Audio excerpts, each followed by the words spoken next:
Et c'est le grand jour pour les Bleus. Fanny, l'équipe de France entre en lice dans la Coupe du Monde de Qatar ce soir. Et oui, coup d'envoi du match face à l'Australie, 20h à vivre évidemment en intégralité et en direct sur Europe 1. L'Australie, c'est le même adversaire qu'il y a 4 ans. En Russie, nos Bleus s'étaient imposés 2-1, dont un but de l'Australie contre son camp. Cette année, malgré les remous et les forfaits, les tenants du titre restent parmi les favoris, Cyril de la Morinerie.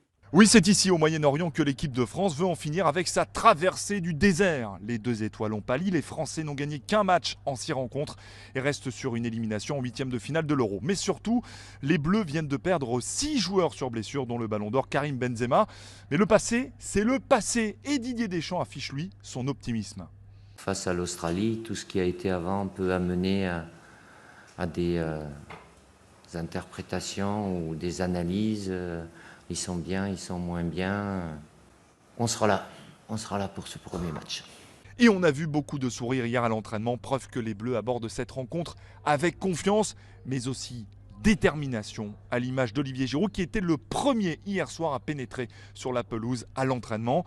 Charge désormais au coéquipier d'Hugo Lloris de conjurer le triste sort des champions du monde en titre. Aucune de ces 3 nations, l'Italie, l'Espagne et l'Allemagne, n'ont dépassé la phase de groupe 4 ans après leur sacre. Cyril de la Morinerie depuis le Qatar pour Europe 1. Rendez-vous ce soir dès 19h15 avec toute l'équipe d'Europe 1 Sport avant le début du match qui est à 20h. Match que Raphaël Varane débutera sur le banc, le vice-capitaine des Bleus, qui sera d'ailleurs l'invité de Jean-François Pérez à 7h10 sur Europe 1. Rendez-vous est pris, merci Fanny Marceau. 6h30.